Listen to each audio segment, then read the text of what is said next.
and Muhammad gives a word, we will go to them. Kalamu huru.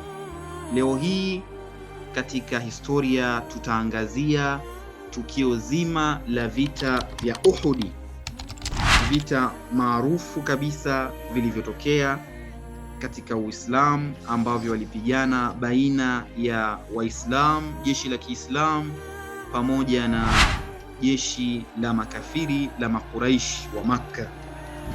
Kwa hivyo nikupende uweze kufuatilia vipindi hivi, lakini pia usisahau kusubscribe, like na comment katika chaneli yako hii pendwa, ili uweze kupata notification kila ambapo tunapokuwa tuna vituma vipindi vyetu, ili uweze kuelimika na kujifunza mambo mbalimbali yanayohusiana na dini yetu, yaliyopita, yaliyopo na yajayo katika historia za manabii, historia ya Uislamu na historia za mitume. Karibu sana ndugu mpenzi msikilizaji na mtazamaji. Mwandishi wako na msomaji wako ni Mustafa Khatib Musti Mkonga. Vita vya Uhud. Vita vya Uhud ni moja ya vita maarufu katika historia ya Kiislamu. Ilifanyika mwaka wa 3 Hijiria, sawa na mwaka 625 Miladia, mwaka ambao baada ya kuzaliwa kwa Nabiullah Isa, kama ambavyo tulivyotofautisha katika episode ya mwanzo, tofauti kati ya mwaka wa Hijiria na mwaka wa Miladia. Fuatilia katika episode iliyopita ili uweze kutambua tofauti hizi. Vita hivi vilitokea baina ya Waislamu wakiongozwa na Mtume Muhammad sallallahu alayhi wa alihi wasallam na Makuraish wakiongozwa na Abu Sufyan ibn Harb. Sababu za vita. Kama tujuavyo, katika kila vita kunakuwa na sababu na malengo ya vita husika. Sababu ya vita hivi, ya kwanza kabisa, hamu ya Makuraish ya kulipiza kisasi kwa Waislamu baada ya kushindwa kwao huko katika vita vya Badri. Kama tulivyoelezea kwamba Makuraish walishindwa katika vita vya mwanzo vya Badri. Sasa wakaingiwa na hamu ya kulipiza kisasi katika vita hivi vya Uhud. Sababu ya pili ilikuwa kurudisha heshima ya Makuraish miongoni mwa makabila ya Kiarabu.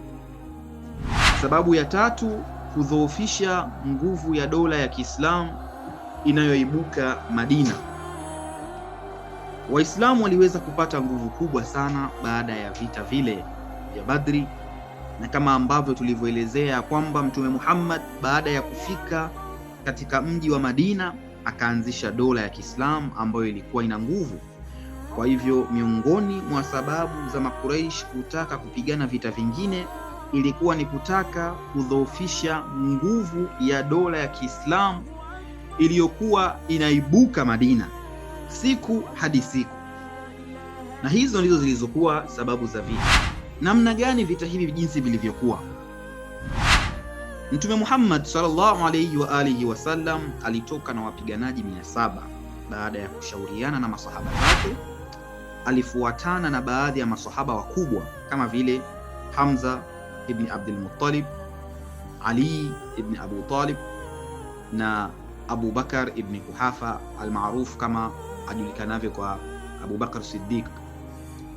Waislamu waliwekwa katika eneo la mlima Uhud, na Mtume Muhammad sallallahu alayhi wa alihi wasallam aliweka wapiga mishale kwenye mlima mdogo ili kulinda migongo ya Waislamu. Mwanzoni Waislamu walikuwa wengi kuliko Makuraish na kuua idadi kubwa ya viongozi wao. Wakati makafiri walipoanza kujitoa, wapiga mishale waliacha nafasi zao katika kutafuta ngawira. Licha ya amri ya Bwana Mtume Muhammad sallallahu alayhi wa alihi wasallam ya kuwaamrisha ya kwamba wabakie kwenye nafasi zao, lakini walianza kwenda kutafuta ngawira. Khalid bin Walid ambaye alikuwa bado yuko pamoja na washirikina kwa kipindi hicho kabla hajasilimu, alitumia fursa hiyo. Alichukua fursa ya kosa la Waislamu kutoka katika nafasi zao, kisha akawazunguka wapiganaji wa Kiislamu kwa nyuma na kuwashambulia. Kulikuwa na mgawanyiko mkubwa sana. Mtume Muhammad, rehma na amani zimshukie, alijeruhiwa na Waislamu 70 waliuawa kishahidi. Mashuhuri zaidi kati yao alikuwa Hamza ibn Abdul Muttalib. بارون اومده سید از میدون غرق خون اومده بارون اومده حاج قاسم برات مهمون اومده بارون اومده حاج رضوان برات مهمون اومده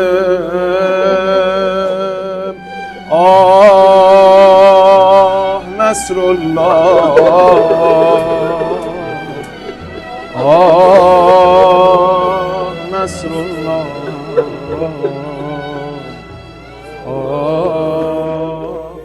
Kwa nini shujaa huyu Hamza ibn Abdul Muttalib aliweza kuuliwa katika vita hivi, ambaye alikuwa kama jemedari mkuu kabisa wa jeshi la Waislamu?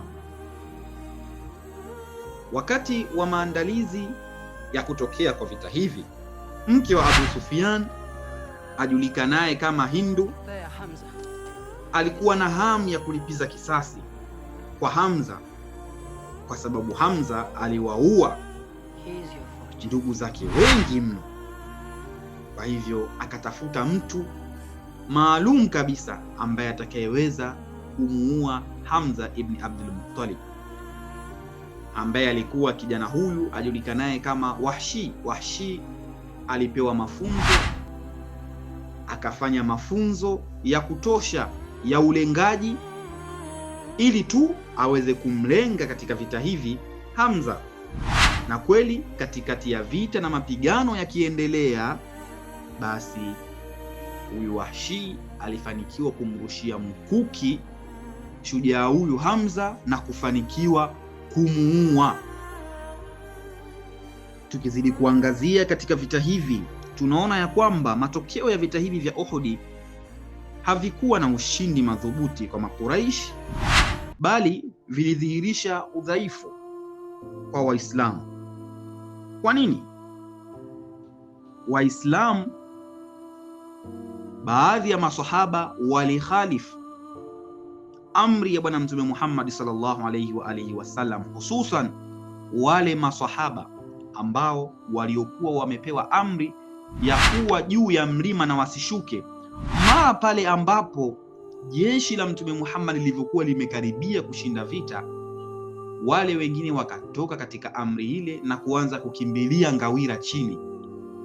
Hii ilisababisha wao kukhalifu kauli ya Mtume, ambayo baadaye ilikuja kuleta madhara katika vita hivi.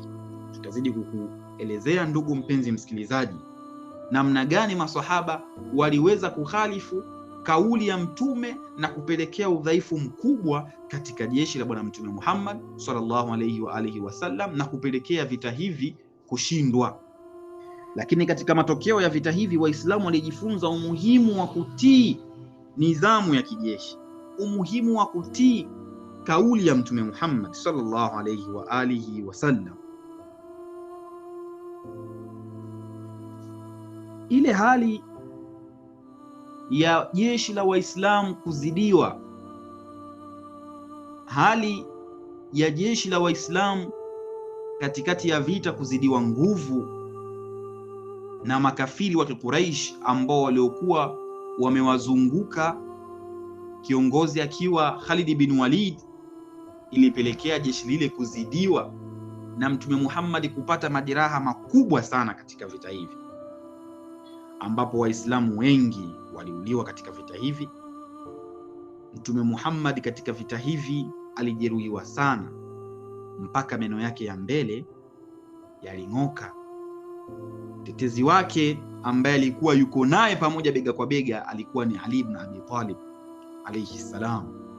Huyu ndiye ambaye alikuwa akimhami Mtume Muhammad, na vita hivi historia inasema maswahaba baadhi waliritadi, kwani vita hivi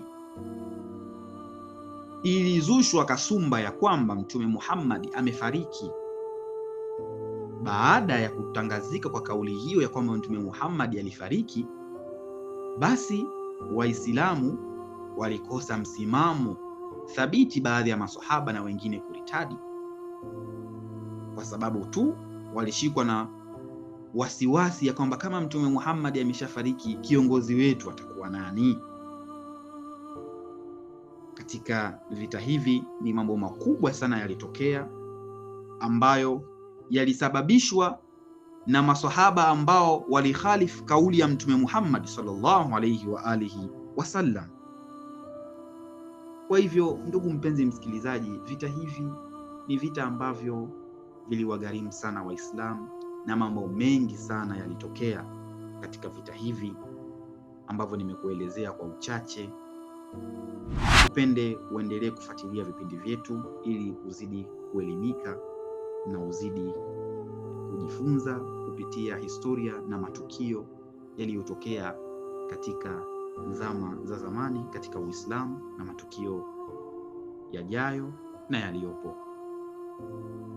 Msomaji wako na mwandishi wako ni Mustafa Khatib, na producer wako, editor wako ni Shaaban Mas'ud. Wassalamu alaikum wa rahmatullahi wa barakatuh.